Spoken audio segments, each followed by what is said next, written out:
Let's go out to Orlando, Florida, and talk to dear Marie. What's up, Marie? Hi there. Hi there. What's Hi, up? thanks for having me, Dr. John. Of course. Thank you for calling. What's happening? So I've been married. I've been with my husband for 30 years, married 28. We're younger, 50s. We had our kids early. They're out of the house. But the question is, so he has anxiety. He takes anxiety medication, but for the most part, he just snaps off. Like he just yells and gets at me or whatever the situation is. He gets frustrated easily. It's been going on our entire marriage. I've just learned to push it under the rug and figure it wasn't me. It wasn't about me.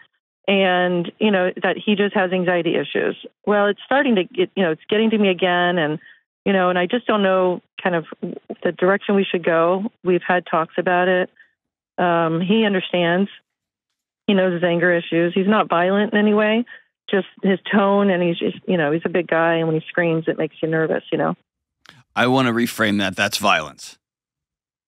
And men can be, especially men, women too, but especially men, can be very tactful in their use of violence. And what I mean by that is they can shut your nervous system down. They can make your whole body feel unsafe to be in your home as though they punched you in the face and they never lay a finger on you.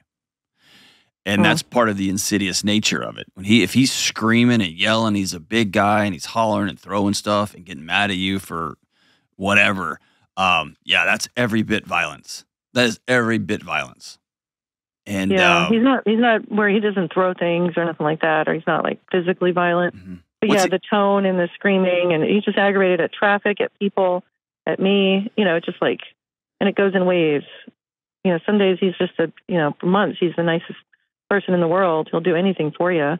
Why is he, he's aggravated. It's hard because he's not on the phone, but you said y'all have talked about this. Why does he choose to live in misery like this? I don't know. He says, I don't know what's wrong with me. I don't know why I get so impatient and snap off and, I'm very short. But why has that not been a lifelong, I'm going to go down the rabbit hole and figure this out because I love this woman so much that she doesn't deserve this. Right. And by the way, I love myself so much. I don't want to have a stroke, right? I don't want to die young. Right. Yeah. I mean, verbally, he says he knows he has a problem. He has anger issues. So he tries to medicate it, like with Zoloft, or he's on something different now. And the Zoloft almost gave him no personality. Mm-hmm. And then what he's on now, it's not enough. And I think he needs some kind of therapy. He needs to go to maybe cognitive therapy or I'll tell you right now, he needs 1,000% needs therapy. He needs to go see somebody. 1,000,000%. You can't make him do that, though. He verbally told me he would. Yeah, but he won't. This happened 2 weeks ago, but he still hasn't made an appointment with anybody. He's not going to. He's not going to. He hasn't. He blames that he can't get through to anyone. Yeah, that's nonsense. He has chosen not to. In fact, I'll call his bluff. I'm going to give you 3 months of free BetterHelp at the end of this call. And so I'll give you a code for free therapy that they will call you back and he will be in contact with a therapist within 24 hours. Oh, wow. And he can do it from his computer. He won't do it, but I'm just telling you, I'll call that bluff. Okay. Wow. But he's not on the phone. The bigger thing is you. So I want to separate a few things for you. Number one, if you've ever listened to this show, I say this all the time, behavior is a language. I rarely care what people say. I want to know what they do. So he can say, I know, and I shouldn't be doing this, and I'm really working on it. You're not. He's not. Right. He's absolutely not, because his behavior is telling you everything he needs to know. That he would rather sit in his anger and misery than have a marriage worth living for. He would rather feel empowered and encapsulated in a safe little bubble behind this anger and rage than be exposed and vulnerable, which is the only path towards true intimacy and connection. Right. That's the choice he's making. So, cool. You, though, can only control you. And so for the millions and millions of people out there who are roommates with their husband or wife, who are just wondering every day, what is it about me? Why does he not like me? Why does she not like me so deeply? You have to ask yourself those questions. What is the language that your behavior is communicating? So I'll ask you, have you been to see somebody? No. Now it's time because you're living an abusive marriage. Do you have a group of women that you reach out to and you plug in with once a week, once every 2 weeks? Yeah, I have a good core group of friends. Okay, what do they say about it? Well, most of them are divorced. They're like, yeah, this is the way this is. They say the same thing, that I'm in an abusive marriage, and I know there's the thing is mental abuse, physical abuse. He's never cursed at me, told me I was awful or a loser or anything like that. Doesn't matter. He's never used that kind of language, right? You're making excuses for him. Yeah, I know I am. You don't need him he doesn't need you to protect him. He's doing a great job protecting himself. Right. I think in protecting him, you're actually protecting yourself, because if you actually truly sat in how freaking lonely you are, I bet it'd take your breath away.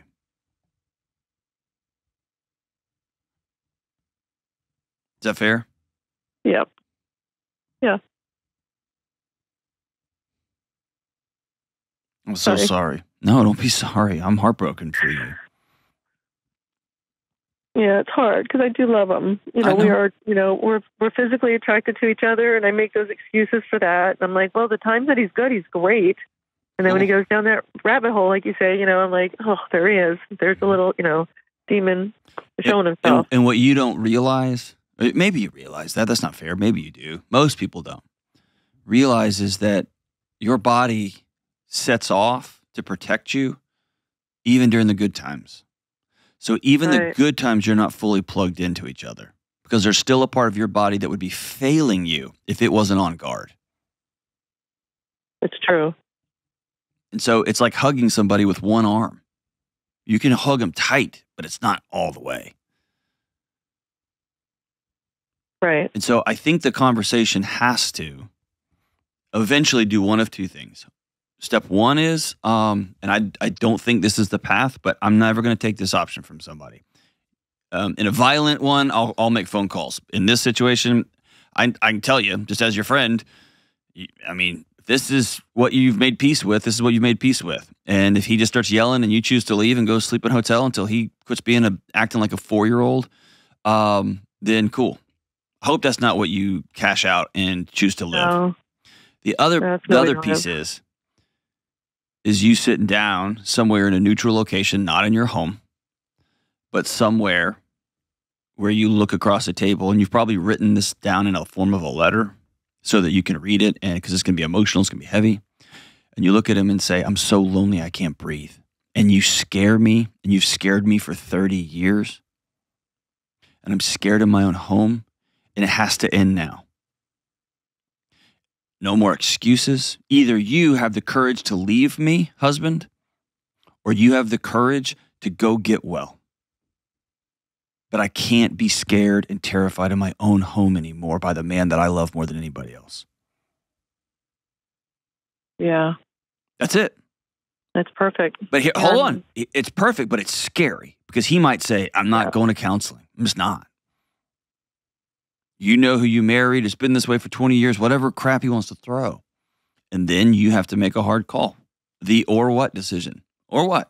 You're going to go, well, I tried. It's cool. Yeah. Or are you going to move in with one of your divorced friends for 30 days? I mean, you're going to have that conversation. Right. What would be the next decision or step? That's up to you. Yeah. Yeah, exactly. That's what I mean. I'd have to come to Jesus with that, I think Jesus has come to you.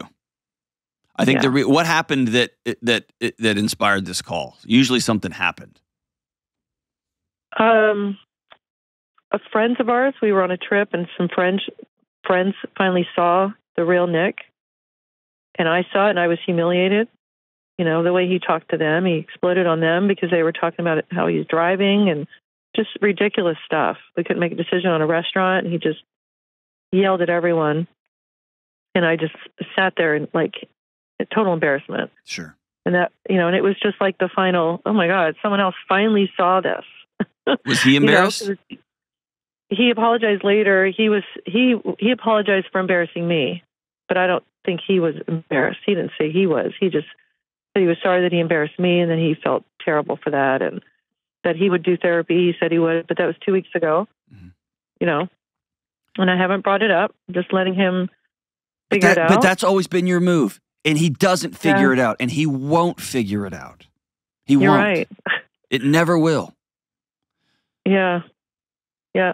And so you choosing to be neutral, right? In a burning house, you go down in flames. Yeah, and that's interesting you said that, because in my business life, I'm in total control. Of course you are. But in my personal life, I've like let that, I'm like, this is abuse. Don't deal with it. That's what it does to us. That's what it does. The number of people I've met with over the years that are bulldogs in their professional life and just get beat up one side up, down the other at home. It's super common. Because here's why. At work, we feel very confident in what we do, especially as we move up the ladder and as our business grows or our professional status grows. We feel competent. We feel confident because we have a series of little wins underneath us that we stand upon. I know I can do this. At home, we are haunted by that terrifying, scary little question: do you love me? And that is a whole different skill set. That's a different part of your brain. That's a different everything. And you are terrified of the answer to that question because you get the answer every day. Y'all just don't want to own it. And the answer is he would rather act like a child, act like a baby, scream, yell, kick, shake his baby rattle than he would provide a safe, warm home for his wife. Yeah. And after 30 years, I can't imagine that level of pain. Yeah. It's exhausting, frustrating. I have a picture of like a doghouse in my head, and he's inside it, just breathing really heavy in there, kind of half asleep. And you're chained to a little stake outside that doghouse. And you don't have to go in there, but you can't, you're not letting yourself go anywhere else. Oh, yeah. And you've made peace out there. You're really kind when the neighbors walk by to pat you on the head. And you curl up. Sometimes the neighbor's kid will come play with toys and really good. And you're good at sitting and doing all the rules at work. But that breathing, that growl is still there right behind you inside that dark doghouse. And the crazy part is that chain is not even hooked up. Right. It's not. The mental chain. It is. So for whatever it's worth, hear me say this. You are worth more than the life you're living right now. He is too. And if he wants to call my show, I would love to talk to him. But he's not here, so I can only talk to you. You have to go call a counselor and saying, I'm going to go talk to somebody. You have to write down in the form of a letter what you actually feel. I am sick and tired of being scared in my own home, haunted and terrified by the man who I love so much. I'm tired of you scaring our friends. I'm tired that our kids don't want to be in this house because they don't know what version of you they're going to get. And most importantly, I'm tired of watching the man I love kill himself slowly. In the nerd world, we call it long tail suicide. A slow, angry, raged out, distracted suicide.